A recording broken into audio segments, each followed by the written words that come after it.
the GB Energy Con.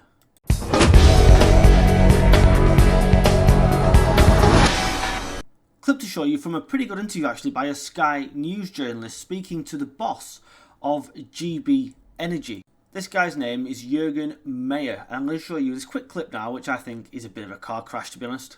Ultimately, yes, it will help bring energy prices down. When?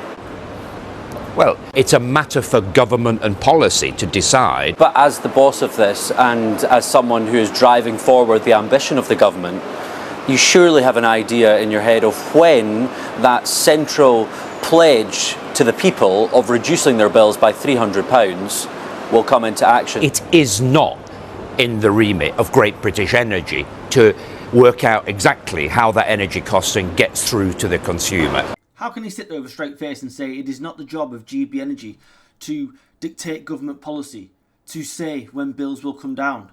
Surely it is exactly their job, because that's why GB Energy was created in the first place, and that's why these people are there, apparently creating lots and lots of jobs in Aberdeen. He was later forced to admit in the interview that it could take up to 20 years for these 1,000 jobs to be created.